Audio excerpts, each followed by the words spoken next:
Buenas tardes, compañeros, amigos, colegas, profesores de la Universidad La Salle.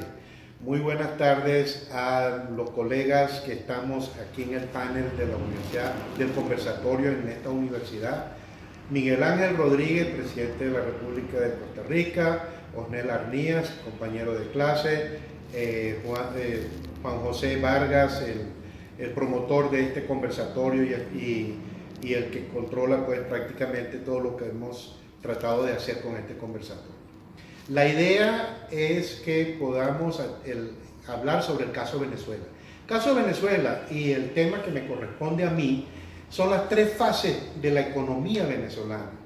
Vamos a hablar en primer lugar de la fase que corresponde a la agricultura, a la extracción de la agricultura, que es desde las épocas coloniales hasta 1914, cuando aparece el petróleo. Hablaremos entonces de la segunda fase, que es la aparición del petróleo, desde 1914 hasta el presente. Y luego hablaríamos de la tercera fase, que es la destrucción prácticamente de la economía venezolana, después de haber sido una economía sumamente fortalecida por el petróleo, por consecuencias de una economía no conducida con muy malos proyectos económicos. Entonces comencemos con la primera fase. La fase de la agricultura en Venezuela corresponde a lo que nosotros llamamos la agricultura de extracción y exportación. El café, el cacao, la ganadería, eran prácticamente los cultivos que nosotros exportábamos en Venezuela en la época desde la colonia hasta 1914. Era una economía rudimentaria, pero en 1914 en el Táchira, en una región del sur de Venezuela, aparece brotando prácticamente a la superficie, aparece un aceite negro que llamaban petróleo, es decir, el óleo de la piedra, y ese pozo se llamaba el Sumaque 1.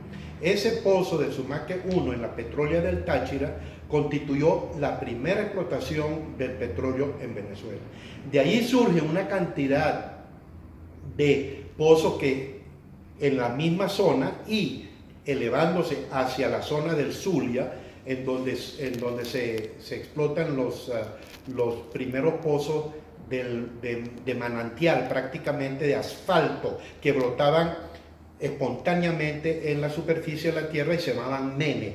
Y ese mene era un idioma indígena, le decían mene grande, por la gran cantidad de petróleo que existía en esa época. Ahora vamos a la parte económica del petróleo.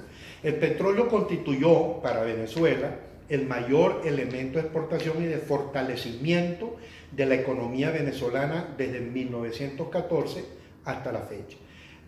El petróleo era exportado básicamente en un 100% por compañías petroleras hacia Estados Unidos. Estados Unidos, el mayor importador de petróleo, y Venezuela, el mayor exportador de petróleo del mundo, considerado en aquel entonces por las cifras de la Organización de Petróleos de Venezuela. Ahora bien, ¿en qué influyó el petróleo en la economía venezolana? Influyó en darnos una moneda sumamente fuerte. La moneda venezolana denominada el bolívar tenía una paridad de 3.33 con respecto al dólar americano. Significaba pues una moneda sumamente fuerte. ¿Respaldada en qué? Respaldada en el petróleo por un lado, en la gran producción petrolera y en el oro, en las reservas de oro que tenía Venezuela en ese entonces. Además del petróleo, Venezuela era un gran productor de oro, un gran productor de bauxita, un gran productor de minerales sumamente importante. Luego, la economía venezolana constituía prácticamente tenía la mayor fortaleza de la América del Sur, y Venezuela era considerada como el país de inmigrantes. Todos los países que habían sufrido la posguerra en la época de 1938 a 1944 emigraron hacia Venezuela. Muchísima gente de Portugal, muchísima gente de Italia, muchísima gente de la Europa Oriental, muchísima gente de la Europa Occidental emigraron después de la guerra hacia Venezuela. Venezuela se constituyó en un país sumamente fortalecido por esa inmigración. Juan Vicente Gómez, presidente de Venezuela desde 1918 hasta 1935, le estaba dando una participación sumamente grande a las compañías petroleras, era el 80%, y a Venezuela le quedaba escasamente el 20% del producto de los impuestos correspondientes a la explotación del petróleo, que estaba en manos prácticamente de todas las compañías petroleras. Juan Vicente Gómez, un dictador en ese entonces, fue derrocado, él fallece, y entonces la nueva gobernabilidad en Venezuela le dio una importancia mucho mayor del que le estaba dando Juan Vicente Gómez al petróleo venezolano, y se cambia, gracias al presidente Rómulo Betancourt, a una distribución del 50-50, lo que llamaban en ese entonces el famoso 50-50. En ese entonces, imagínense la riqueza del país con el 20% y ahora con el 50% de income, o sea, 50% de ingresos en el petróleo. Venezuela se fortaleció de una manera extraordinaria. Uno de los principales ingenieros petroleros de la época, Juan Pablo Pérez Alfonso, fue el que fundó la organización de la OPEP, y que es la organización mundial de todos los productores de petróleo. Y Venezuela tenía una participación primogénea, tenía una participación protagónica dentro de la OPEP. Entonces vamos a hablar ahora de la tercera fase. La tercera fase sucede cuando se nacionaliza el petróleo en 1976 con el gobierno de Carlos Andrés Pérez. Ese gobierno de Carlos Andrés Pérez, a través de la nacionalización, determinó que el petróleo no podía tener una participación solamente del 50%, sino de mucho más.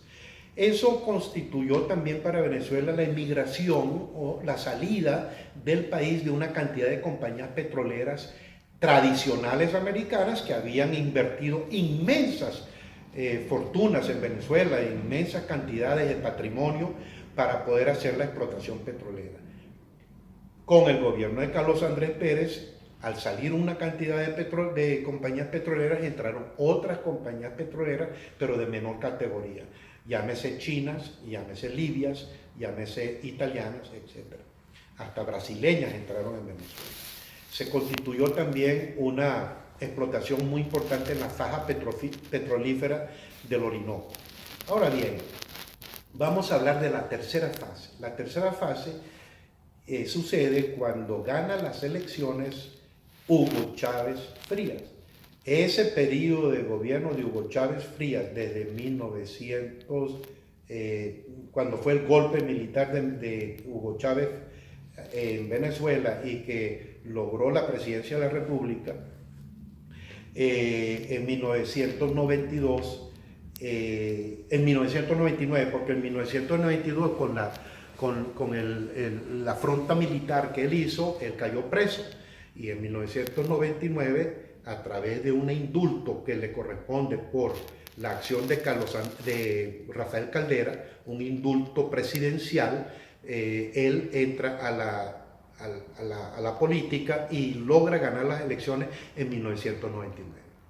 Pero la idea de Hugo Chávez Frías era una idea sumamente socialista, era una idea de que los recursos tenían que ser distribuidos a través de toda la población que no tenían suficientes recursos, los menos afortunados que llamaban en ese entonces, pero esa no era la política adecuada para poder hacerle afrenta a todas las problemáticas que tenía Venezuela en ese momento. Era una problemática de carácter social, y Hugo Chávez quería resolver el problema social distribuyendo todos los ingresos del petróleo a través pues, de una dádiva y de hacer una cantidad de problemas. Se endeudó el país de una manera extraordinaria, una manera fatal. El endeudamiento de Venezuela con Hugo Chávez Frías fue brutal. De manera que podemos decir que en esta tercera fase, toda esa economía fortalecida que habíamos tenido en Venezuela, con la aparición del petróleo, con el desarrollo del petróleo, con el 50-50 y luego con la nacionalización del petróleo, se cae con Chávez. Se endeuda el país y la compañía petrolera, que es PDVSA, se endeuda enormemente y tiene otro tipo de labores que no son correspondientes pues, a la producción petrolera. De 3.200.000 barriles que se producían en 1976 a 1988, cayó con el gobierno de Hugo Chávez Frías a 1.700.000 barriles diarios. Es decir, pero tenemos que tomar en cuenta que durante el periodo de Chávez, el precio del petróleo, por una serie de factores, la guerra del Medio Oriente, la guerra de los 7 días en el 67, otros factores que elevaron los precios del petróleo de una manera extraordinaria, que pasaron de $9.50 por barril, pasaron a más de $120 por barril. Eso le correspondió al gobierno de Hugo Chávez Frías. Hugo Chávez Frías se apropió prácticamente de todo el patrimonio venezolano y lo distribuyó de una manera secreta. Nadie sabía cómo se distribuían los ingresos petroleros en Venezuela. Bueno, las consecuencias en esta tercera fase de la economía petrolera es un gran endeudamiento, un default, porque Venezuela no está en capacidad de pagar la deuda que tiene contraída con el mundo entero, el deterioro de la capacidad industrial de Venezuela, las expropiaciones de grandes haciendas, las expropiaciones de terreno y las expropiaciones de industria, lleva a Venezuela prácticamente en este momento a un caos económico. De manera que yo voy a sintetizar, para darle la palabra a los demás participantes del panel, de que la economía venezolana, en las 3 fases que hemos someramente conversado, pasa de una economía agrícola a una economía petrolera y a una economía en este momento caótica. De manera que agradezco a todos los oyentes y participantes de este conversatorio. Cualquier pregunta que me puedan hacer, yo con mucho gusto en otras oportunidades podré resolverlas a través. Y muchísimas gracias, Juan José Vargas, por darnos la oportunidad de hacer este conversatorio. Y muchas gracias y hasta luego.